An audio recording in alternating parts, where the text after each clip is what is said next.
evening, good evening. Hello, everybody. Can you please just stick your hand up if you haven't only come for the wine, because Partha was worried about it. There you go. We're all right. We're in safe hands. Good evening, everybody. Welcome to Old Sessions House. I can see a couple of you who've been to these events that we do previously, but not all of you. So we're not normally in this room. This is a change. We're not normally looking down from on high. Luckily, I don't have too much nasal hair. You won't be that offended looking up at us. It's a beautiful building, though, so welcome. I hope you have a lovely evening. It's the first one we've done in an evening, actually. Just a couple of quick bits of introduction just to tee up the format. So we like to stop me talking and give as much of the airtime to you. We tend to have an audience that is very bright and full of lots of great inquiring questions. And I'd love you to have the chance to ask those questions. We do have a roving mic that'll go round after that. I'll kick things off just with a quick sort of 20-minute tour of what we're going to talk about this evening, but then we'll go straight into that. And at the end, if you would like your book signed, I'm sure you'd be delighted to do that. I think I asked you. I can't remember if I did, and now you're on the spot. Now you're on the hook. There'll be some time at the end to do that, so don't feel under any pressure. Right, that's the first order. Second order of business is tonight's event is actually co-hosted. So Prosper is hosting in conjunction with Founders Pledge.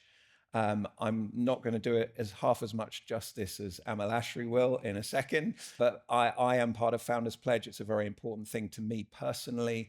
And we like to do these events together on topics where there is mutual connection. So Amal Ashry, you're going to say a few words about Founders Pledge for those who don't know about it. Great. Thank you so much, Nick. And yes, my name's Amala Shri. I'm a senior community manager at Founders Pledge. So very, very good to see some of the members that I take care of, members in London here in the room. Welcome to you, and welcome to those of you who are here from Prosper as well. So for you particularly, a few words about Founders Pledge. We're a community, a global community across 49 countries of tech founders, tech investors, members and their partners who all share a goal, which is to share some of the wealth created by technology with the charitable causes that need it most in the world. So we've collectively pledged $10 billion to the charitable sector, and $1.5 billion has already been moved to the charitable sector. So really excited about that. And of course, it's not just about the capital. We're also creating a social movement, if you will, a community globally of thoughtful, intentional, impact-driven leaders who are committed to impact. So it just feels really aligned to be here this evening with you, Sir Partha Dasgupta, and of course, Nick, a member himself. Very delighted to be doing this with you. So just a final thing, quick shout out to Crystal, my colleague. If you have any questions about Founders Pledge, feel free to come to speak to either of us. Thank you very much. So just for those of you who don't know me, you now know Founders Pledge, hopefully. So I'm the founder and CEO of Prosper. Prosper is a wealth tech business. We have gone from, in the space of a year, from zero to managing just about £500 million of some of your money. And so the business is growing very, very rapidly. We're really trying to do two things. One, to help you get the best possible returns that you can get. But the other thing, and the reason why, our why for doing these kinds of events, is we feel very strongly that there is a disconnect between people's capital and what it is doing in the world. I hear that almost every day when I'm talking to people. They have no idea where their pension is, what it's invested in, what it's doing, or any savings. And yet people have extraordinary passions in their lives about things that they would like to put their money to work against. And so one of those things that a lot of our members care about, and that I'll be honest with you, we have a very bad answer for it at the moment, is related to the environment. So I would like us to be doing much more to allow people to invest their capital into environmental sustainable causes beyond just an ESG fund, which you can do anywhere, and I don't think actually is the answer.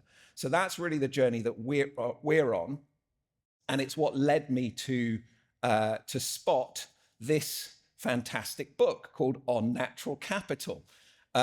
So when I spotted it, I thought, hang on a minute, this must be super interesting to read. And indeed it was. And I'm delighted that I managed to persuade Sir Partha Dasgupta to come and join us tonight. He is a professor of economics at Cambridge. I love the quote from the New York Times, "You're the most important person that you've never heard of." So I'm here trying to raise your profile with some people of influence in the world. And your job is to carry his message out into the world. It's a really fascinating message. And I really hope that this is just a small thing that we can do to broaden the reach of what is a fantastic piece of work. So welcome. Thank you very much indeed. So let's dive straight into it. I kind of look at these things. I was thinking to myself, you're like the grandfather that everybody would love to have. You know, you've been studying something with such passion for more than 4 decades, studying biodiversity for more than 4 decades. You've written a 600-page review with help, obviously, for the Chancellor. And then you had something that you mentioned at the beginning where you'd spent most of your life communicating these ideas to academia. And actually what you wanted to do now is bring those ideas to a much broader audience. And you actually start to articulate the person that this book, a normal human being, everyday person on the street that you're trying to reach. What was it that prompted you after so much time to want to take this story to the world, and why do it now? Gosh, I think it's to do with a certain inhibition. I'm an academic. I spent all my life in academia, never been anywhere else, so to speak. So my natural audience are fellow academics, and this was the first time I was writing for the general public, and it was a very hard call because I'm not used to writing. I'm not sure I succeeded, by the way. It's not a gee whiz kind of book. It's not. It still reeks of the common room. I'm afraid, but that's my deficiency. But I tried. I had in mind the person I wanted to reach out to, say somebody who died about 50 years ago. She was not a relative of mine, but she was a lady friend of the wife of a distinguished academic, was a friend of my father's, so it was a family relationship. And I once had my second year in college in India, I suffered from jaundice, and after that you have to have very restricted meals and everything. And I used to live in boarding in the hostel, so I moved in with them, and she sort of was there to make me get well over a 2-3 month period. And she was an ornithologist in her spare time. And in those days, that's a very rare thing for a lady to be doing. She used to go off on her own and watch birds.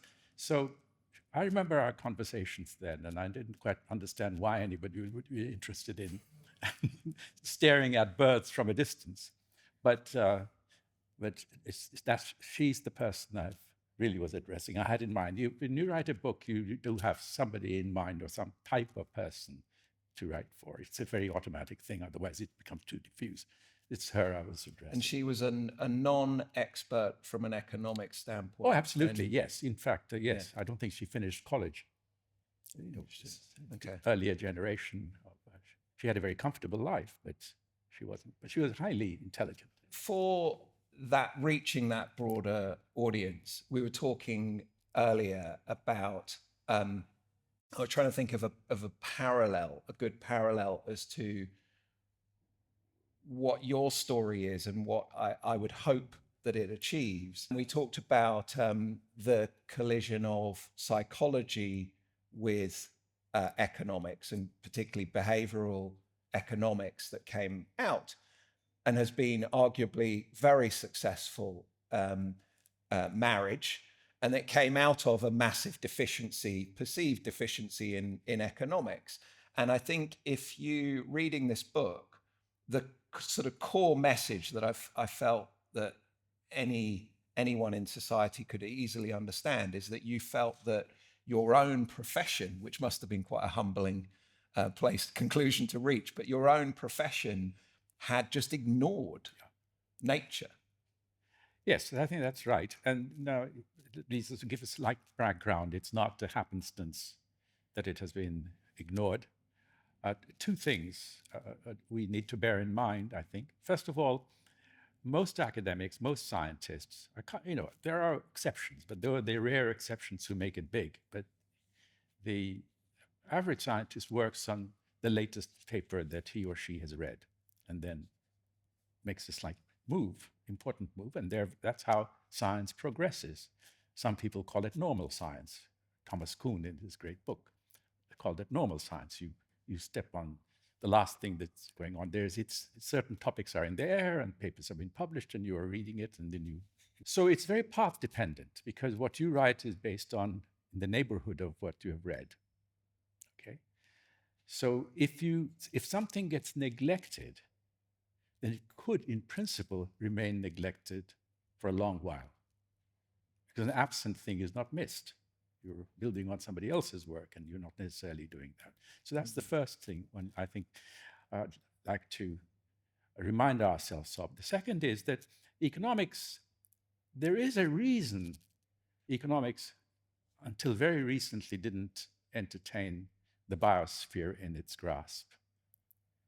It's that the subject grew up along the time of the Industrial Revolution. So that's point number one. It was a period of progress, or seeming progress. We're looking at 1776 is Adam Smith's Wealth of Nations was published. So I'm talking, roughly speaking, we're looking at the parallel progress. So that's one thing. And, people were getting richer on average. The global economy was growing. And the focus was on that. The third point, I think, is that the reason I think nature was kept out, has been kept out, is also that I think the Enlightenment has encouraged, and it sounds very pretentious to talk about the Enlightenment, that it is working through us, all of us. We admire ourselves. We admire humans. If you look at art of the past 300-400 years, you're looking at really the great beauty of the human person, Michelangelo and others onwards. And so I think the idea that we are central, or at least our focus is on us, that's very, very attractive. And I think that may be behind something. Now, I'm not a cultural historian, so it's a wild guess on my part, but it rings true to me because we're obsessed with how to improve our lot. And that's a very good thing to do. I mean, there's poverty, there is illness. These things should be top of the agenda. But the underbelly of the human economy and our undertaking, that's something that we have missed. We have taken it implicitly for granted that the background, that underbelly, is infinite in availability, freely available, so to speak, and it's not going to be exhausted. So if you have that in mind, and of course, historically, if you ignore the local phenomena, but globally, the human economy was puny relative to the biosphere until very recently. One of the things, and I'll finish here, one of the things that's in the book, there is a graph I plot.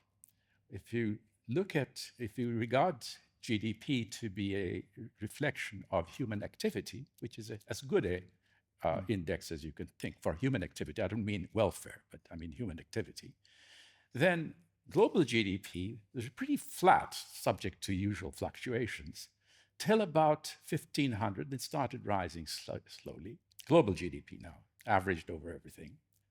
And about 1750, about the Industrial Revolution, took a upward turn.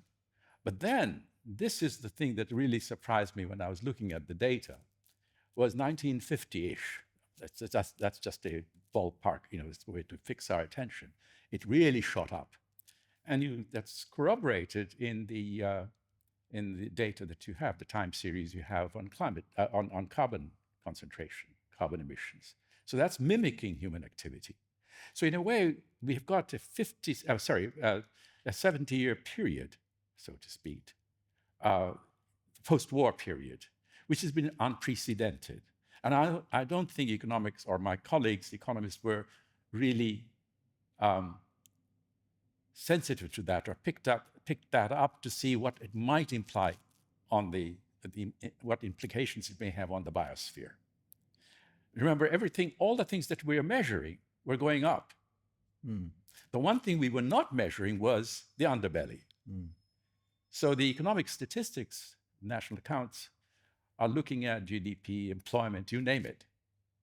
But it wasn't looking at the flip side of the coin, which is what we are taking out in order to be able to create the finished products which make life good or desirable and so forth, all the consumption goods and so forth.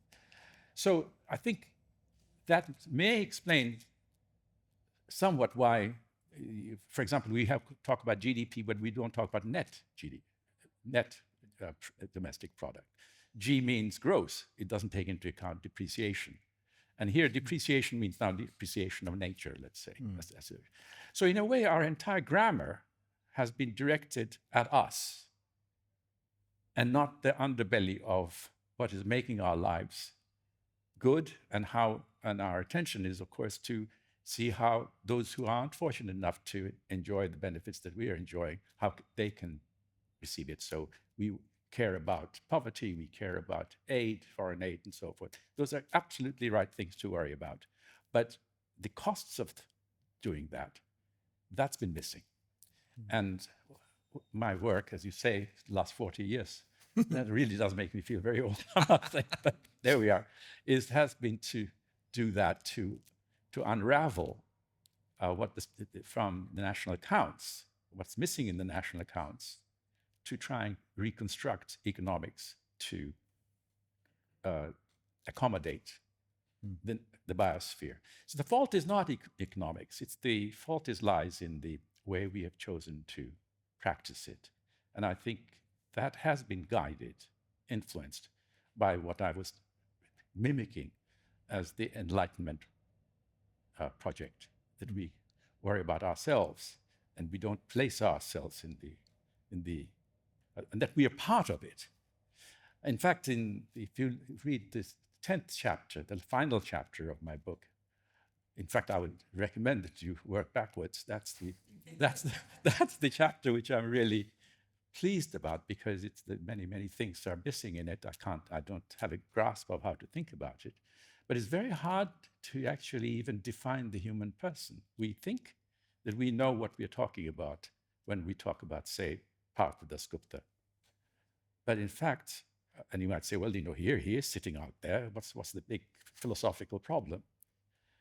But if you think of the fact that I've got huge numbers of ecosystems in me running in my stomach, the bugs, the bacteria and so forth and so on, they're part of me. And so you will say, well, of course, they're part of Partha Dasgupta. That's what makes it. But then what about the leaves in the garden without which I couldn't breathe? So you start asking them, then you get into it. You leave it for the last chapter, because these are problematic issues. So I've led to that category of issues. I think we are inevitably led to them when we start with some mundane questions like, how do we manage our lives given that we depend so much on nature? And maybe nature is not priced, we're not paying for what we use. There's a market failure, but I didn't want to just stop there. That's where the Economist newspaper would stop, saying there's market failure, something needs to be done about it. Because it's much deeper. It really enters into the entire human endeavor. To a certain extent, the speed of progress, and granted it's 1950 to now, big explosion, but you're almost talking as if economics is catching up with the impact of that explosive growth. It's got a variable that it should have put into its thinking that it hasn't put into its thinking. That's right. That's exactly now right. and now we're in a place where I think the term you use is ecological overreach, and where ultimately, if like all of you in this room, all of us, if you don't go to sleep, eventually you'll deplete your natural human resources and go mad.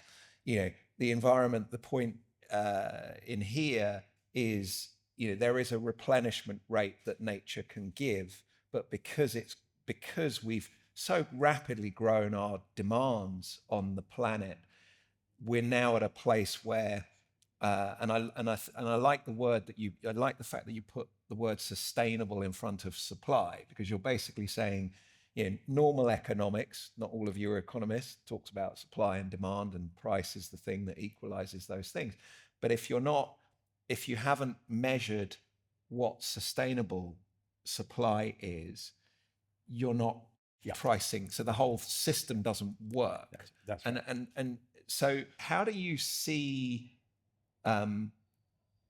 economics bringing in a sustainable way of measuring things, and what does that actually look like in practice? Well, there has been attempts at doing that, not by professional economists. Some of the best work that's been done are by ecologists, and I would recommend my colleagues to spend more time with them than they do.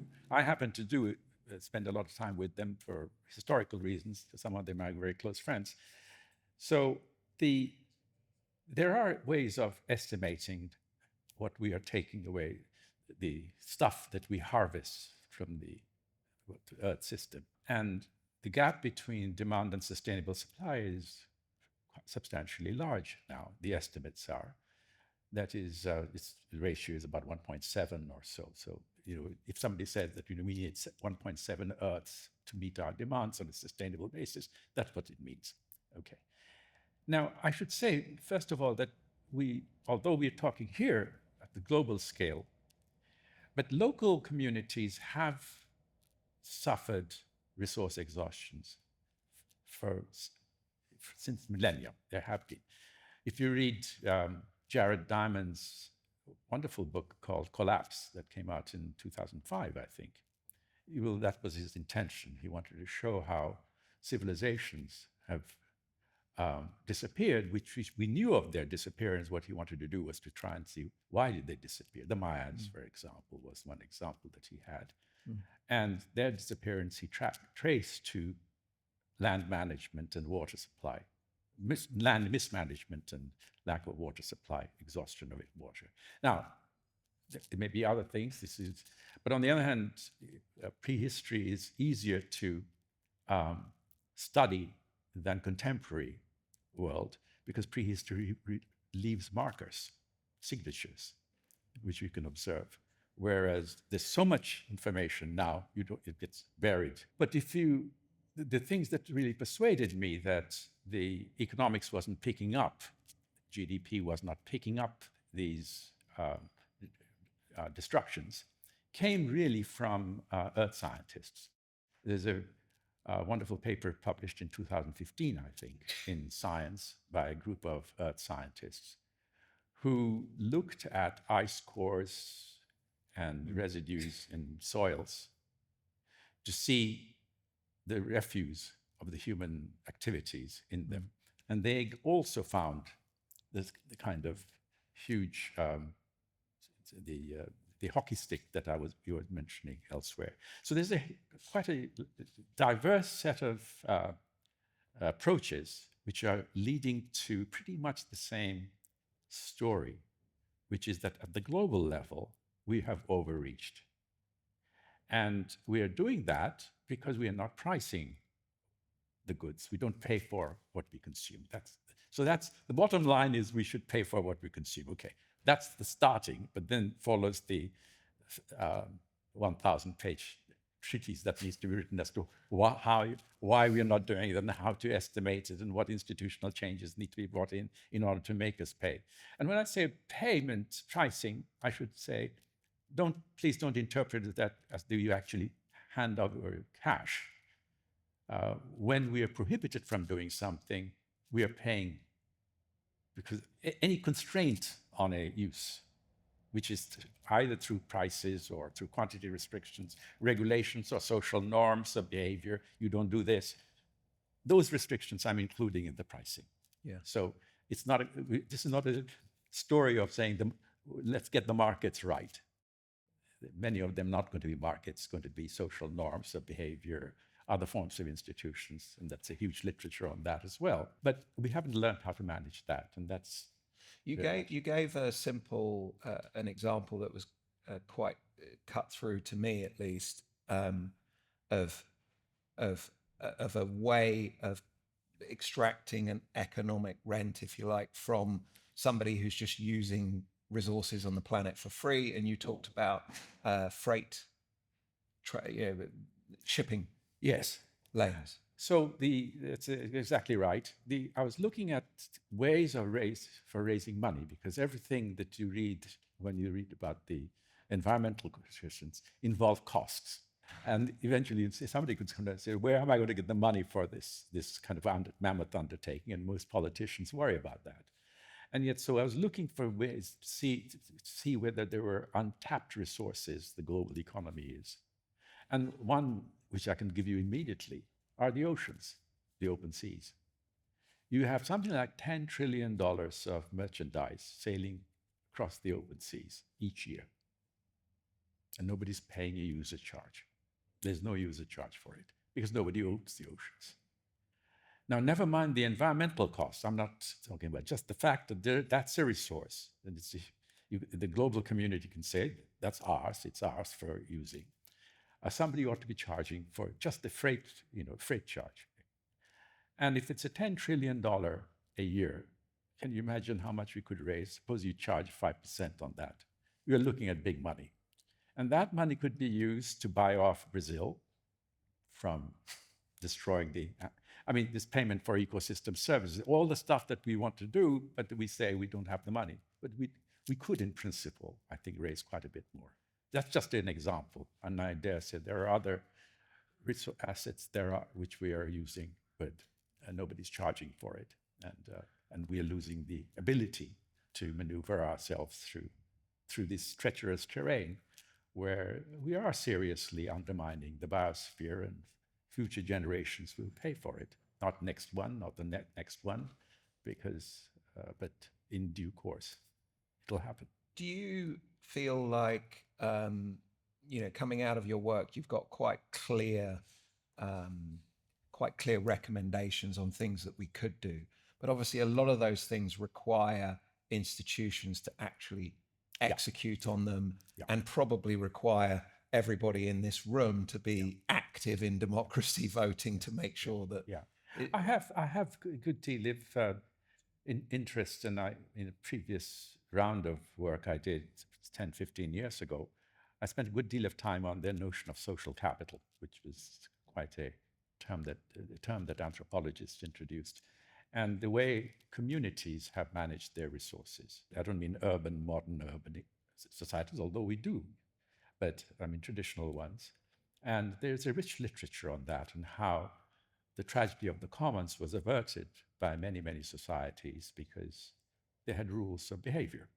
You could monitor it. So I worked on that and saw whether there were things that we could use to transplant to modern societies. But in fact, modern societies also have it. In Cambridge, we have little green space, which we have created, and the community has done that. And it's important that this happens. People need to have green space. Not just kids, but adults, to go for a walk, for spiritual sustenance, if nothing else. We do have that. We forget how much actually we do to protect nature in our neighborhood. Problem arises about other people's areas, other neighborhoods. That's where the difficulty arises. And because of the leakages that take place, we call them externalities, we are undermining the system. So yes, there is just I don't want you to think that we ought to be thinking only in global terms. We shouldn't. There are global problems, but in fact, the local ones really dominate because all the little local ones make up the global picture. Mm. And we need to think about what might be going wrong in our own neighborhood in terms of these the space that we have. And the book has some thoughts on that too. Do you feel that given the scale of the mismatch, the 1.7 Earth's current consumption, and there are 8 billion, I think, people, projection that we go to 11 billion people, one assumes that those get richer, that's a pretty significant increase. So one assumes that that 1.7 is only going to get a lot worse. Do you not feel like there needs to be something more radical done? And if so, how would you rationalize making that trade-off? I think you're absolutely right. And this is a hard call, obviously. But I don't think it's an impossible call. It's impossible under current perception of problems. But if you take the economics by the hand and use that, the problem is arising that when you take future population projections into account, then you need to do that to take into account what the demands are going to be then and versus what we're leaving behind for them and so forth. Then the mismatch arises because we are not paying for what we use, taking into account the future. Not just what today, but taking into account what we leave behind. And so the answer has to be in a recognition that the price that we ought to pay for the underbelly of our production, the goods that we produce, they're underpriced because the natural capital which is being used to produce them is underpriced. It's underpriced because these are stocks. And stocks mean pricing a stock is a hard call because a stock of assets is really essentially it's a vehicle for future services. That's what a stock is. This chair I'm sitting on is going to give service for the next several years. And that's embedded in the value of this chair. And all assets have that feature, which is obviously a commonplace for all of you around the table because we all know what stocks mean. Stocks are future services. And if this future services are not taken adequately into account, then the stock is underpriced. And so my book really is about an asset management problem which has gone awry. Because ecosystems are assets, no ifs and buts about it. These are stocks of capital.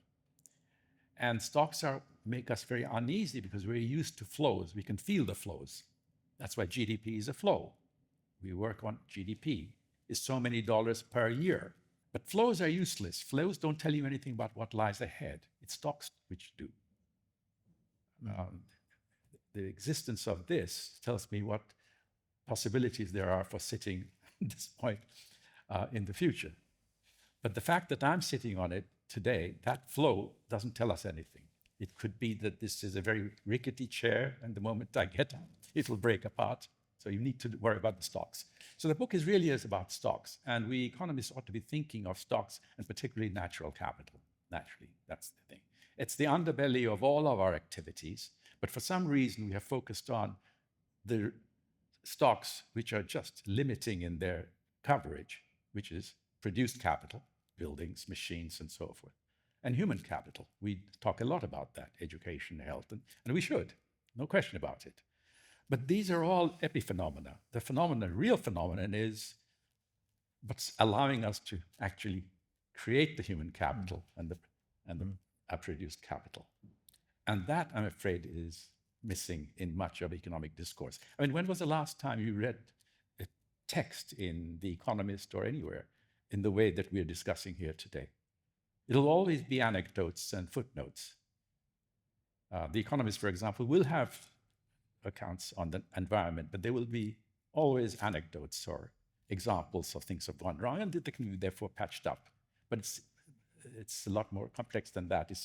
It's all pervasive. We are embedded in the biosphere, and if we get that one wrong, which we are, it's going to catch up on us one way or the other. Of course, there'll be times to recoup. We could reverse, no question about it, because the biosphere is a regenerative asset. And I don't believe that it's going to just sink out there. It's not going to be like that. It's too large anyway. for that to happen. But local populations will go under as they have in the past. And that's why I pointed out to the fact that we ought to take some notice of how civilizations have actually suffered. When I say civilization, local ones, like the Mayans, have suffered. And there's no particular reason why this might not be a widespread phenomenon. It doesn't mean the human economy will just go completely under. There will always be wealthy people who will be able to avoid disaster. But many of the deep poverty we see is a reflection of environmental destruction in their neighborhood. We don't like to put it that way. We say it's bad distribution, and we should be more caring about the poor, and that's also true. But if the productive base of the poor declines, and there's plenty of examples of that in South Asia, Africa, there are wonderful case studies which don't get published in mainstream economics journals, but I tend to get them sent to me, and they are published. And in fact, some years ago, with my help of some colleagues, we started a journal called Environment and Development Economics that Cambridge University Press publishes. It's now its 25th year, actually. And that has published a great number of these studies, but it's not a front-ranking journal. It says something about how the locomotive of economic thinking, that's a locomotive, or if you like a big ship, it sort of goes with, you can pop objections to it, doesn't matter, it's going to move anyway. It's a difficult thing, but one has to continue bringing these things out. But I'm not exactly sanguine that the economic locomotive is going to change much. What we are discussing is still seen as a sort of a byproduct, sort of footnotes, essentially. I'm curious as to whether you worry about two groups of people in particular. So we, Western civilization, has essentially been free riding on nature, accumulating vast wealth. We still have a large percentage of the population who's not benefited from that and is still very poor. If we suddenly build sustainability fully, properly into economic theory, and that starts to get traction institutionally, is there a scenario where that can actually benefit the poor income parts of the world? Do you see that as a problem or as an opportunity? I haven't done too much of empirical work on this, but there are some who have, and I've used their work. So let's take some specific examples. Thailand, Bangladesh are countries which export shrimps. They're big shrimp producers. And shrimp farms have considerable externalities associated with them because you need antibiotics. It's a pretty significant input. And of course, that leaks across, diseases leak also, disperse across ponds. Now, those externalities are not captured in the price of shrimps for obvious reasons. There's no the external harm that's done on neighboring shrimp farms or the neighboring ecosystems. For example, the wetlands, coral reefs, and so forth. So the shrimps that we consume are underpriced. How much? There are some estimates of it. We're looking at about 25 to 30% underpricing by some case studies that have been done by colleagues of mine in Bangladesh. Okay, what does that mean? The externalities being inflicted on other people in Bangladesh and Bangkok and Thailand, the case I'm talking about, okay? Which is another way of saying that if the underpricing the shrimps that we consume here, it's an exported product, the underpricing means that these poorer countries are actually subsidizing us. Right? It's a hidden subsidy, obviously. That's why we haven't even noticed it. Which is another way of saying that actually wealth is transferring from there to here. And what's worse, the hit is being experienced by some of the poorer people of society, because those are who live in the wetlands. So we do have a way of, economics allows us, if you track this will be a good, interesting case study of development through exports, allied to externalities which undermine some of the poorer people. And a wealth transfer which is perverse. It's coming from the poorer region to the west through an imperfect price system. Now, the important thing for us to first remember, this is not an attack on capitalism, or I'm not taking that line at all. It's one of those things which is missing in the calculations. Everybody is missing it. It's not one group versus another. That's the fate of externalities. Unless somebody points it out, it's not going to be taken into account. If the people feel it, they could protest, of course. But we are looking at now the poorer sections of society, and they're not unlikely to be able to protest anyway. They're, particularly the exporters are rich exporting. So these are interesting political economy issues, but economists we can all handle them in the sense of understanding what might be going on. And good economics, in my judgment, is to unravel problems others haven't noticed, rather than simply repeating what others have actually noticed. So this is the one where I don't believe, I would be surprised if you had thought about this kind of externality, which we all love, at least I do. I'm a great lover of shrimp, but I'm being subsidized by some poor people. I hope you don't end up eating less shrimp. The other one that I think is quite interesting to think about is the intergenerational bargain. This comes up all the time at the moment. You know, you've had a generation who've had it so great, and all the generations coming up can't afford to buy their own house. There's all these. So those are very real, day-to-day intergenerational bargain things. You've then got this notion, the 100 trillion people that have yet to be born, and how do we value their existence and price that into the way that we are using resources today. That sounds to me like an infeasibly difficult problem to answer, but I'm curious how you think about it. Well, I think in some sense we have been discussing it here now. We have been implicitly discussing that same thing. So let's take it further. I've been talking about individual choices, but think of it now in a way in which we might think of dynasties. It's commonplace to say that our actions don't suggest that we are not caring for the future. Now that's just a bit hard one to understand what we might mean by that, because every parent would contest it, saying that you mean to say I'm not thinking about my child? You must be joking, and so forth. And rightly so too, because most of us spend that whatever we can for raising our children, poor people, rich people, and so forth. Okay. So let's take the extreme case where, in fact, we're thinking of dynasties, not the individuals. And we don't insult the mother by saying you don't care about your progeny, because that is an insult. She does care hugely. If not her, who else? Who else will? Okay. So let's think of a dynastic model in which each of us takes our children into account, with as much care, more care than anybody else would.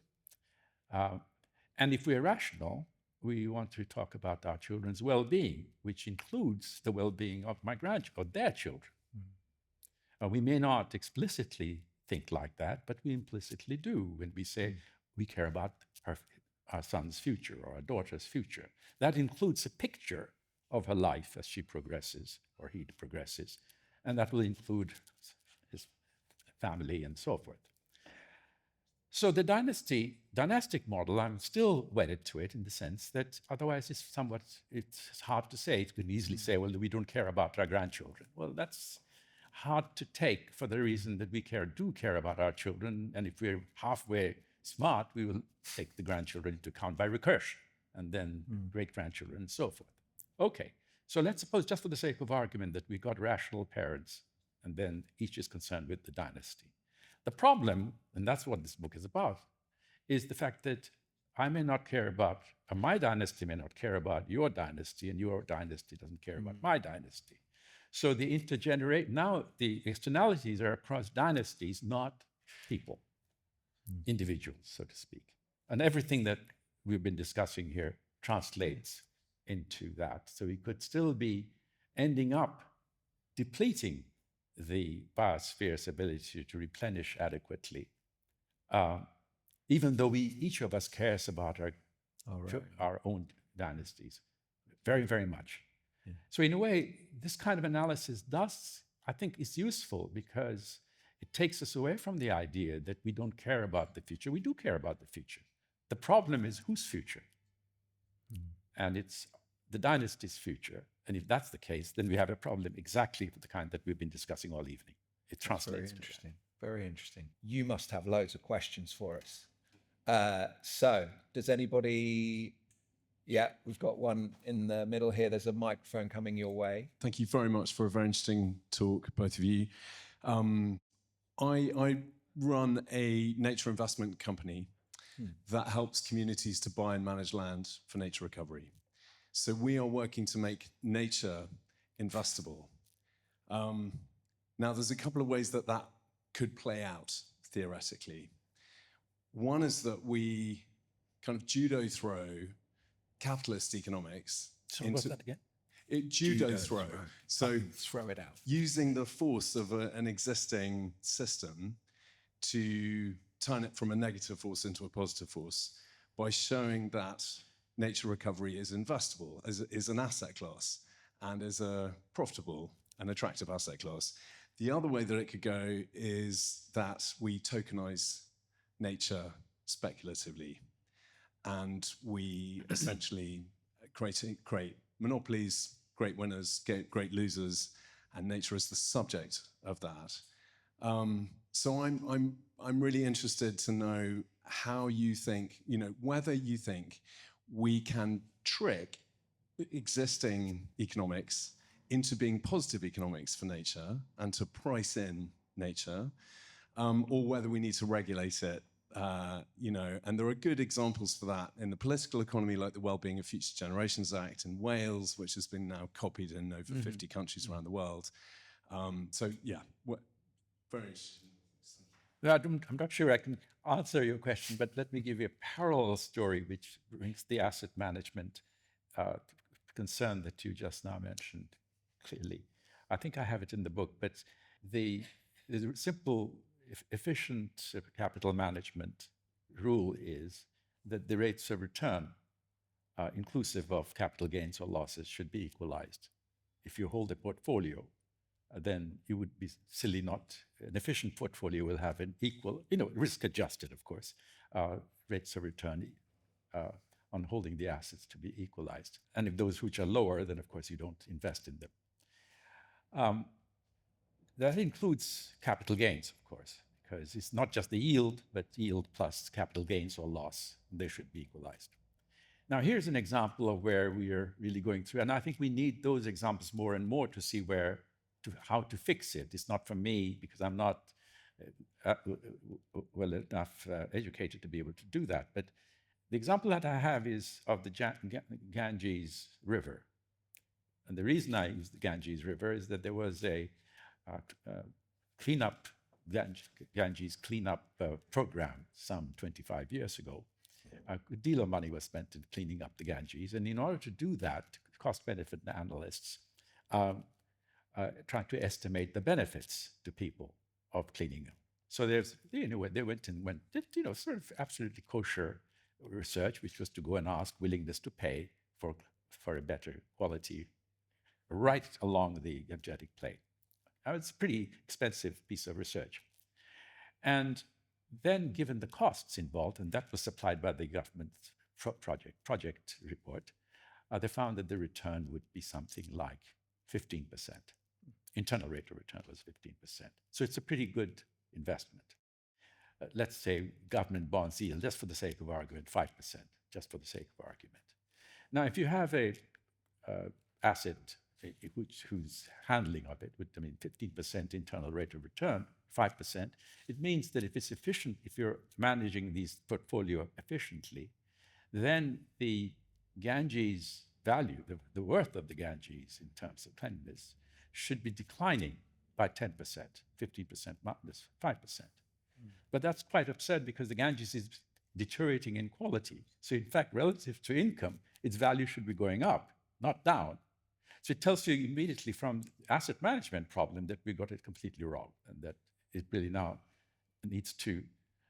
And in our calculations, in our cost-benefit analysis that we perform and everywhere, we tend, from laziness from the past, to take the balance, the benefits and costs over time, the project report, and assume that things are going to be constant. I have not seen any project appraisal report which didn't have as an approximation that the prices will remain, net benefits will be constant. Now, in the old days, it made sense because you didn't have computer power and you wanted, doing the present value calculation is very easy if you've got a fixed net benefit to discount. Okay, that's pretty. Today, of course, that argument is not very valid. But the fact is that that doesn't pick up the relative price changes that ought to take place and will take place in many cases when scarcity shows up. So I think this is the kind of thing we ought to be alerting ourselves to, that when we make projections, we ought to be asking, will the value of this thing that we assume now is going to be constant, will it actually remain constant or go up? And if it's going up, and if it's an environmental resource, even in this country, suppose it's going up because it's shrinking, the asset is shrinking, so its value is going to go up, then if it's going up, then the benefits of preserving it could in fact involve a negative interest discount rate.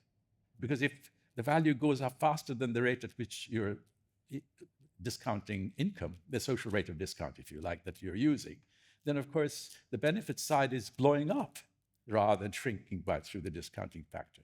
So I think we are missing quite a lot. There's a lot of misspecification in these analyses that are done, even in in the government, in DEFRA and others. I mean, I've never their reports are almost invariably with constant benefits and losses. And that means we are in a steady state. And if we are in a steady state, why are we complaining? Just out of interest, was the resolution to Ganges, because it's obviously cleaner, as I understand it, than it was. No, it's worse. It's worse. Okay. I was going to say, was it private capital that actually ended up being invested, or was it government? I wish I knew. Does anybody know what happened to the Ganges program? This is about 25 years old, isn't it? It may have been scrapped for all I know. I don't know. Yeah. Maybe still an ongoing thing, which is every now and then comes up for discussion, and I just don't know. All I know is that what I had read and the estimates that were done in that cost-benefit analysis. And I also know that the Ganges is worse off now than it was in the past. I really appreciate the approach that you're taking. I think you're highlighting something that's been extremely neglected to our sort of joint detriment. I almost hesitate to say it, but I wonder if you can be more ambitious, because I think this is very ambitious. You point out that the thing we ultimately care about sort of intrinsically is well-being of future generations and even ourselves. But you don't measure well-being directly in here. And I wonder if you have engaged with work of, I know you've collaborated with someone like Richard Layard, who takes the approach that we could measure and then evaluate the outcomes of what we care about in terms of life satisfaction. That if we think that money is not intrinsically valuable, it's sort of instrumentally valuable, that's why we care about the economy, it's sort of a means to an end. So we treat the environment, the economy, our health, our wealth, our opportunities, our agency, our feeling of purpose, so on and so on and so on. These are all inputs. And the output that we ultimately care about is, are we increasing the life satisfaction of the people on Earth? I wonder what your takes are. Thank you very much. It's a tricky question. A very tricky question. Because there has been a good deal of work that's done in the States. So let me get back to the history of it. The earliest work in environmental economics that I know of that was taking place came from the west coast of the United States, and they were about amenities. Now you can see why I'm responding in the way I am. It's about amenities, protection of parks and coastal beaches and so forth.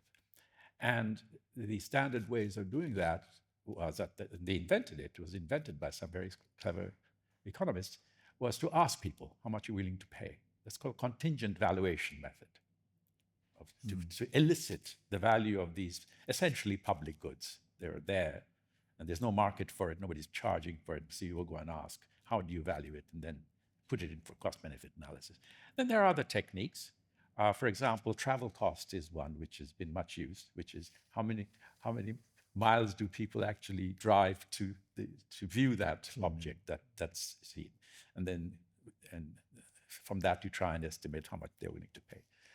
So there have been methods of trying to elicit the value that people ascribe to environment, natural resources. Now, the history is like that. That's how it started. Much of the environmental literature was about amenities and therefore. And was my generation, myself, for example, I sort of slightly reacted against it because it wasn't doing the things that I wanted to do with regard to, say, deforestation in the lower slopes of the Himalayas, where indigenous populations live, and nobody's going around saying, how much are you willing to pay? They don't have any money, so you don't want to do it that way. So you look for other kinds of indicators of well-being. And there's a sizable literature on that, of course, on that.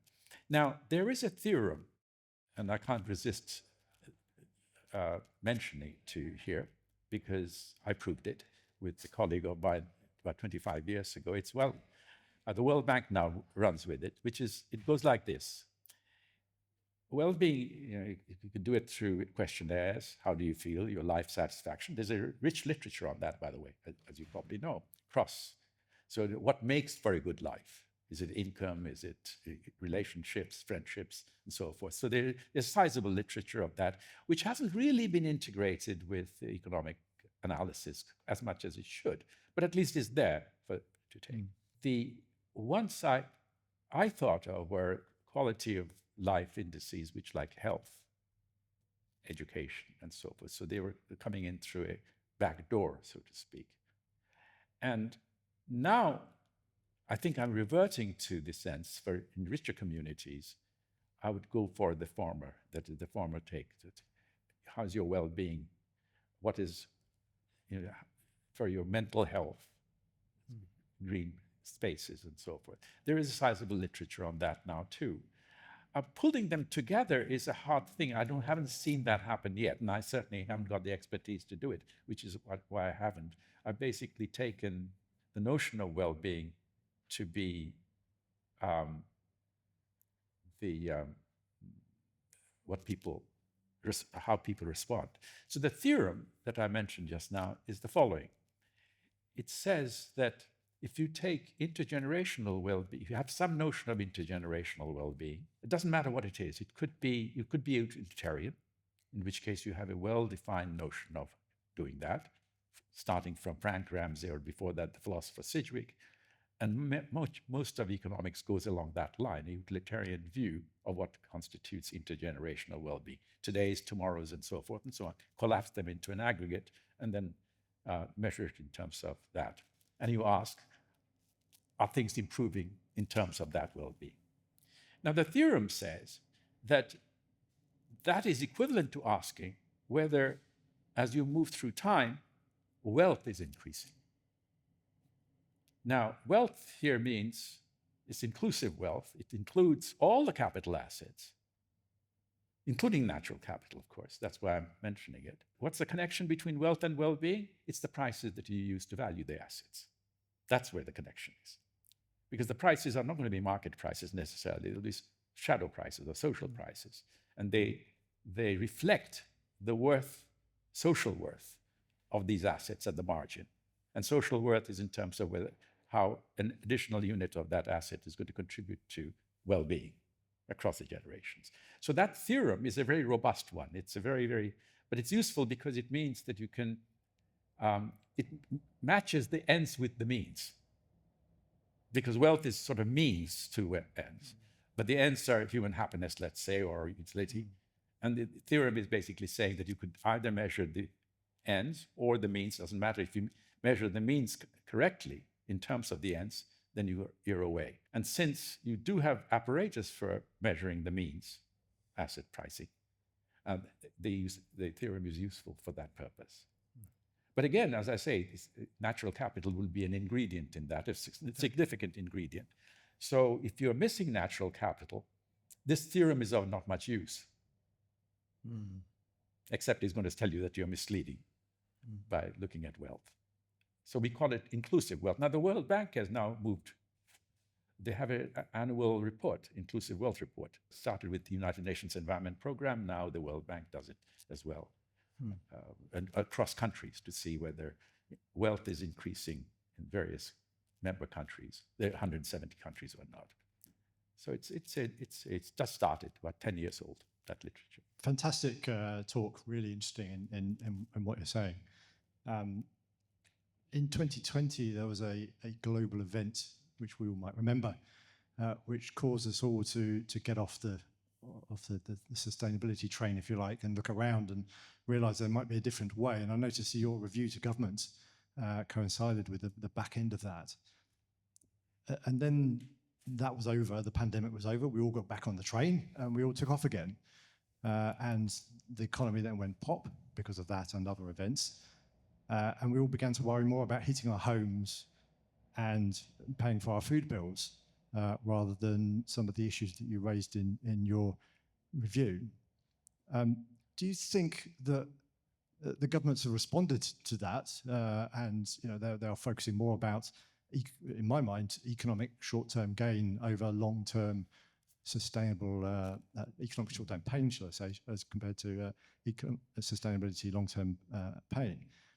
Do you think the Western democratic model that we have is at odds with long-term sustainability? Thank you very much for asking. It's a tough. The answer is no, and I'll make it quite clear. It's not a question of immorality or short-sightedness or anything. The language we have created in economics, macroeconomics, is misleading. And I'll give you an example of what. GDP was essentially invented in the 1930s. Kuznets was the great economist. And what was he trying to do? He was trying to summarize economic activity in an economy, the volume of economic activity. It's a good question to ask in the 1930s because about 30% unemployment rate. Factories were idle. So you need some measure of how much of spare capacity is, how much of slack there is in an economy. So it's a measure of economic activity. It was a positive mood. Somehow, and don't ask me how, because how it happened or why it happened, I'm not a historian. Somehow, after the post-war period, that index became the touchstone of welfare, well-being. Now we've already discussed what's wrong with it. It's wrong with it because it doesn't take depreciation into account. So you could have growing GDP, as we have, while we are mining natural capital, and you won't be missing it because it's not part of the GDP index. In fact, in this book, I have a diagram which I've stolen from Managi and Kumar's book that emanated from the United Nations Environment Program, which shows that I think I may get something details wrong here, but you can easily check it's there. That over a 25-year period, I think it was 1995 to 2020 or so, produced capital per capita, global, doubled. Human capital per capita increased by 25% or something. But natural capital per capita declined by 40%. 40? Yeah, 40. That's in there. That estimate, I've taken it from the United Nations. So the numbers don't really matter. It's the direction of the trends that really matter. There'll be a lot of imperfections in these. One reason, by the way, there's a lot of imperfection in these statistics is, of course, the fact that what we've been discussing here this evening is new stuff. So there's very little experience with trying to estimate. Many, many things get missed. So it's easy for me to say the natural capital. Okay, try and get a measure of natural capital, which should include the quality of the air, the quality of the oceans, and even name it. All that should be there. Most of them are missing. GDP estimates are much more refined. One reason is that we've now got 80 years of experience doing it, and every government is doing it. They're refining it every minute. Billions of dollars have been spent in estimating the thing. So we've got very accurate, much more accurate estimates of the wrong thing but extremely imperfect estimates of the right thing. For me, what's really very important is that it tells us that economic theory and economics in general is extremely important. If you get that wrong, then your perception of what the world is like. After all, our perception of the world is based on a few limited signals we receive. How do I know what's going on in sub-Saharan Africa? What do you know about what's going on in Siberia or wherever? You're filtering it through reports occasionally, but through statistics, effectively. And if the basis of the statistics is faulty, then the statistics are misleading. And that's what we've been discussing over here. We really have to get that right. So it's not errors in estimating things, it's errors in measuring the wrong things. But getting out of GDP it sort of comes now absolutely automatically in the vocabulary. And the weakness of it, really, as I keep on saying, is not that it's commodity-wise oriented. Maybe so, but when it's the real weakness is that it doesn't take depreciation into account, degradation of the natural world into account, and that really should be now part and parcel of our discourse, economic discourse. We'll tell Rachel. Sorry? We'll tell Rachel before the budget. She can start thinking about the new form of GDP, not just growth. Sir Partha, thank you for that wonderful and very incisive discourse. So my name is Janaki Chandra. My daughter has just started at Cambridge reading economics. What should she and her generation of economics be focusing on? Well, thank you very much in for order asking. to integrate natural capital? Well, thank you very much for asking that. It's okay. I don't know of any major department of economics which has an ecological economist in its payroll. Absolutely none. Harvard, none. MIT, none. Behavioral economist, yes. That's big. Again, as I say, it's because it's anthropocentric, but we care about ourselves, so we want to see our imperfections. Cambridge doesn't have. There's no course of act in it. I'm retired, by the way, so I don't count. And it's something very, it's quite remarkable. So where are these people? They're in environmental centers, schools. Say, for example, Duke has an environmental school, which is a very good one, but not the Department of Economics. Harvard has the Kennedy School, which has one or two people there. Yale has a school of forestry. That's where some of the work is done. And of course, there are research institutes like World Resources Institute, Resources for the Future, and so forth. Your daughter is not going to get anything on these issues in her courses. There is not at all. So it is something, and I sometimes wonder why, given the powers that students have these days, they do exercise huge power, and departments, at least in this country, and the US, because they're fee-paying people, it's extremely important. They have to be satisfied. I can't understand why students don't protest or complain. How come we don't have any? Now, one possibility, and I'm not including your daughter, is that economic students are filtered. Those who go in for it have already decided this is not it. What we're discussing is not, because they haven't come across it themselves, remember. A-levels, there will be nothing on it. It'll be money management, macro. Many of them, of course, have an eye on the financial markets or the city. And that's far removed. So there's the problem there. And getting the city to be interested in it, filtering it, it's happening, but it takes time. These things take time. But the students don't seem to complain at all. After the 2008 financial crisis, there were protests by economics students outside economics departments right the way across the United States. The question is, has anything changed? Yes, indeed. But if I heard you correctly, it did alert departments to place a lot of attention on financial markets, studies of financial markets. Financial economics is booming. It's natural capital economics is missing still because nobody's complaining about it. It's a very nice question. I just don't know why students haven't, because It may be the students, these young people, at their leisure time when they're having coffee or drinks in the evening, they are talking about these things that we are discussing now. But it doesn't, then they're not asking this parallel question, how come we're not getting any lectures on it? Or what should we do about it to have a disciplined discourse on it other than simply as a citizen outcry? It's not happening. Cambridge doesn't have anything on it, believe me. Absolutely, if you look at the lecture list, you will find. Just to build on, actually, we were students of yours at Cambridge studying economics about 25 years ago. So it's great to revisit now. And I feel like we did learn a bit, actually. We learned about externalities, overfishing, some environmental economics, so some of it, and your social capital. So some of what you've touched on today feels like not completely brand new. But anyway, I had a couple of questions. The first one, bit basic.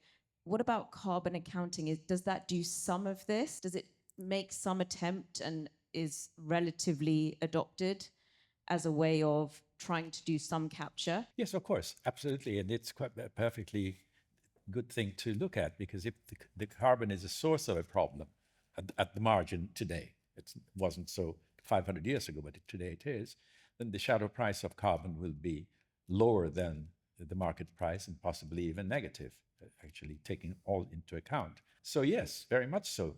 But the reason I haven't spoken about that here today is that I think we are the discussion on the environment really does take place in the context of climate change.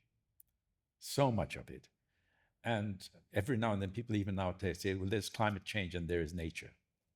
This is a sentence which I don't understand, given the fact that climate change is a phenomenon that's occurring in the processes of nature. So I think, it goes without saying it's extremely important. But I think it's in the process we neglect a huge number of errors that we are making over natural capital, which includes, broadly speaking, say, biodiversity.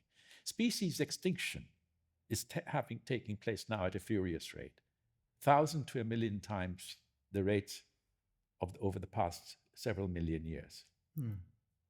Now that's really frightening, because the value of these species in terms of what they do for the biosphere, we don't know. So if nothing else, we should be preserving them as option value, because they have an option value. We never know when they may be hugely valuable. They will be key ingredients we are missing out. And if you look at the tapestry of the cosmos, then of course you're looking at an interconnected network of species giving rise to it. And if things are disappearing in bits and pieces, overall it may not make yet much of a difference. But we do have lots of evidence on local ecosystems, which tip over when certain critical species are eliminated through overhunting or whatever. It happened in the global stage. It happened over the, last century, these aquatic animals which had fur. What were they? They were overhunted. The seal. Seals, yeah. And they're fed on urchins. And so the urchin population lifted. What, of course, it meant that the primary products on the bottom of the sea were devastated, the seagrasses. So the linkages are pretty horrific, yeah. Sea otters, sorry. I was thinking of sea otters. Do you see there being hope with AI for being able to address some of this, find ways of measuring or pricing and paying for things using different currencies? I would imagine that would be the case, yes, absolutely. I would expect that to be. And that's a great hope, that we'll have a far better account, if you like, blueprint of what we have, what there is. And even unearthing their interrelationships, which are, of course, very difficult. Ecology is a very difficult subject. Particularly when I talk to the ecologists, I can't understand how I'm sort of amazed how much they've unearthed. Going back to your further point previously, even if the economic models were adapted to take on some of the ecosystem considerations, would that be enough to enact some of your ideas? Because we're all addicted to growth, whether it's governments or countries or companies or even individuals. So do you see that as a restriction point? Obviously, I'm the wrong person to answer in the sense that you'll get a biased answer. I'm an academic scientist, so of course I would say, yes, you must get the model right. And that's a starter. You see, the thing is, if you got the wrong model or incomplete model, then the evidence that you seek to conduct life with that model will be biased, inevitably. And what we've been discussing all evening has been the reflection of that. Natural capital is missing from economic models, or has been, except as occasionally people like me shove it in, but then it gets ignored subsequently. If it's missing, then the things that you look for, that you measure, are misleading. In this case, I mean, I'm banging on about GDP, and that's a good example that is misleading. If you're only interested in economic activity, then GDP is fine. That is exactly why it was invented, to measure economic activity. But if you're asking for welfare, then it's wrong. But we've somehow or the other decided that it's going to be the welfare measure after all. Well, then once you make that move, you're really in trouble. It's very hard to now reverse it. So you've got to get the model right, or theory right, or not wrong. Then you seek data, because the data you seek will be built on your model. Otherwise, what are you looking for? You don't just go around looking for data. Data are theory model specific. So it's when something is missing, it's very, very hard to bring it back in, especially when you have a huge amount of investment in tracking data, which has missed something else. I mean, people have vested interest, if nothing else. I mean, it's not going to be very nice for a World Bank president to be told that, look, the last 50 years you've been churning out statistics which are misleading for many of these purposes. He's not going to take kindly to that, even if he agrees that there is truth in that. So we have a problem of that. You know, I think more and more as I grow older, is that normal discussions, I mean, the vocabulary we use is extremely important in fixing our mind on what matters and what doesn't matter. And if certain items are missing, and it sounds like babble, but I think there's some truth in that. We filter our perception of the world through the language we use. So language does matter, and of course, in our case, what we're discussing is economic models. They matter hugely. We have an extraordinary influence on the rest of the world, economists, that is, the profession. Our entire vocabulary, all our vocabulary is influenced by it. No ifs and buts about it. Just have to open the pages of the newspaper to see how influential we are. So I think it is important for the citizen to lodge, cautionary complaints. Why is it that you're not discussing it? Why is it missing in the why is the ONS only publishing one kind of data and not others? Why is the World Bank? Why is the IMF? Where is the natural capital in these stories, these models that you're doing, and the prescriptions that you are recommending? And it becomes very hard, because immediately they'll say, well, look, we care about poverty. Now, that's, of course, a conversation stopper. Because if you then say, no, but, yes, but, then they will be saying, you mean you don't care about the poor? And I've had this happen many times. I said, of course you do. In fact, because I care about them, did you care about natural capital? Because the poorest in South Asia and Africa depend on natural capital a lot more than, I mean, Narpat Jodhai, one of the great empirical economists from India, estimated in the semi-dry lands of central India, that rural households depended about something like 25 to 40% of their income came from natural capital. And that was, to me, of course, hugely, it was an important paper because it was published in 1986, by the way. So that was a big thing. But then I sort of said to myself, yes, but what about, say, inhabitants in the Amazon? They'll probably be nearly 100%. Okay.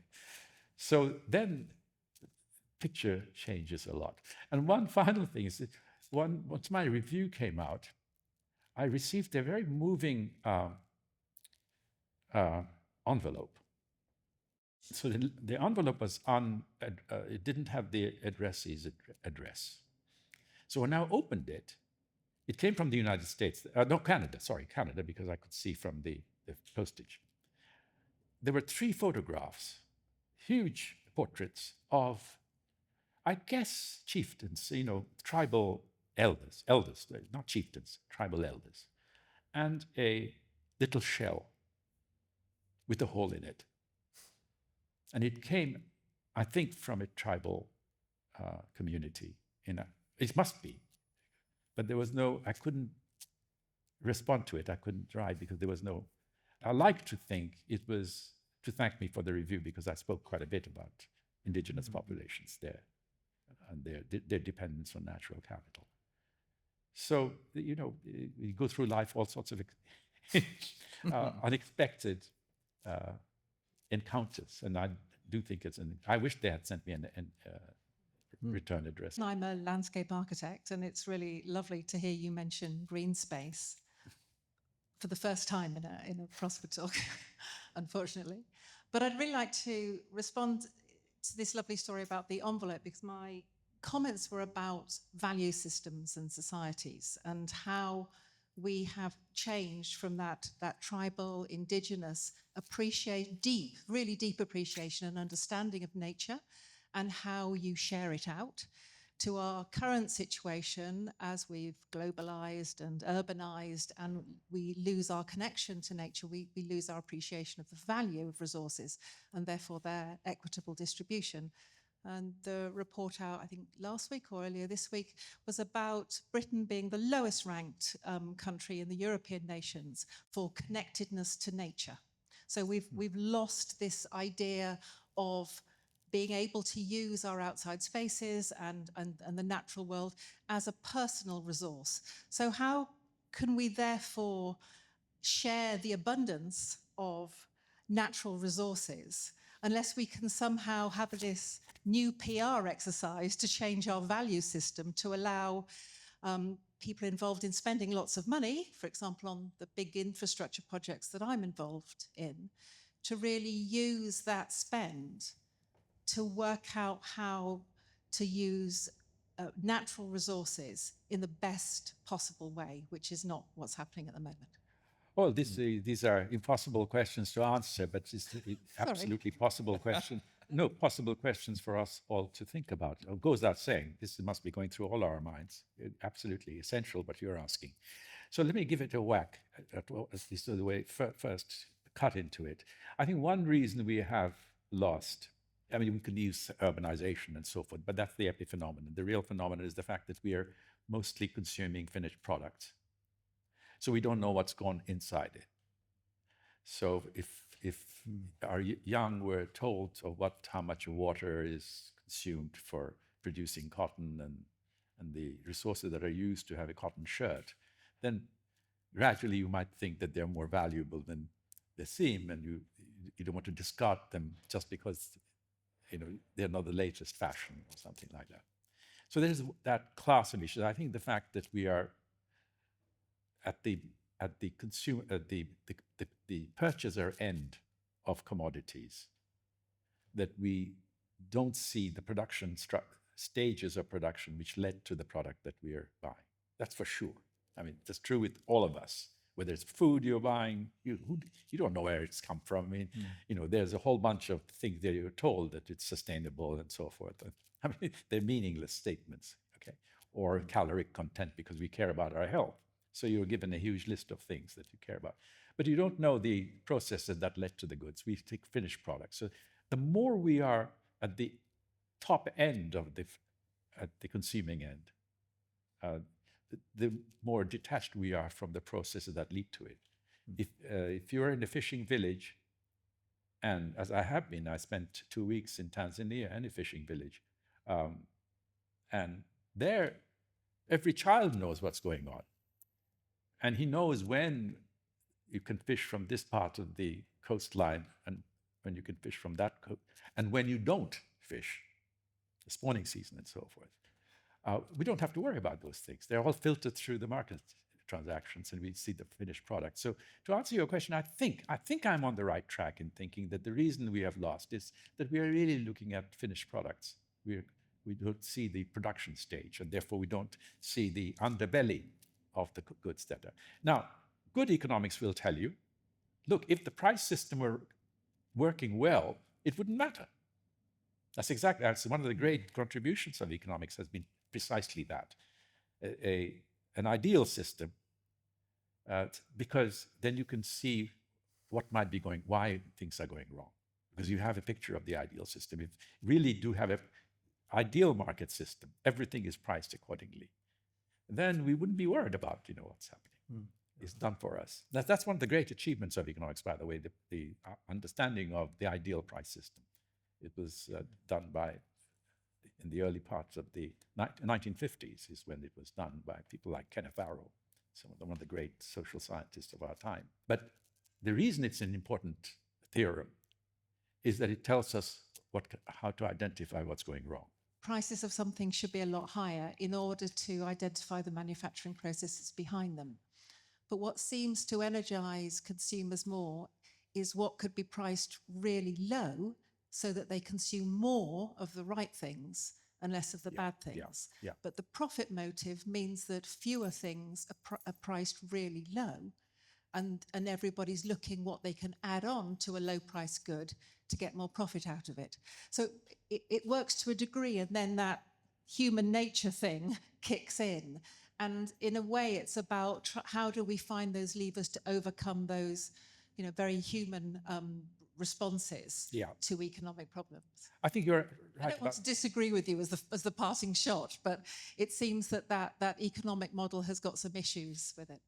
I don't have very anything profound to say about it, but I think the thing that has struck me, and one reason in both my review and it's in this book, I ended by asking for a reconstruction of the education system, to have nature studies embedded right from the word go.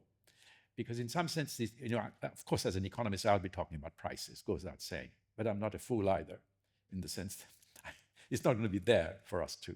It's not going to happen. It's not going to be the leverage. It won't give us the leverage that we need. There are other systems of institutional systems than the price system. One of them has to do with norms of behavior, which is operating in every society, by the way. It's not as though it's a antiquated notion, but we don't do certain things. And now that's something that many societies have. We don't do certain things. All societies have it in different ways, but in traditional societies, it would be, at least the society I was raised in, there will be plants and trees that you don't touch. I'm too much of an economist to not ask whether what you regard as a sacred tree may have some reasons for it being sacred. Namely, it probably has some beneficial effects, and you don't want to, you don't want to have it destroyed by carelessness and so forth. But the fact is that there are ways in which we mediate our relationship with nature, which don't have anything to do with the price system. In fact, most of it is to do with price system. When we educate our children not to trample over flower beds, why? And it is costing the child, because he would love to jump around on the. So we have methods, and I think in some sense we need to deepen it and make it much more extensive. There are certain things you don't do. You just don't do, period. Partha, you've been a phenomenon. I get the impression that we could ask you questions all night and everybody would still be sat here. You are the longest running Prosper event, despite my chairmanship. I think that's a testament to how interesting a person you are. So I'd love to, if you please, thank Partha for this evening. It's a pleasure.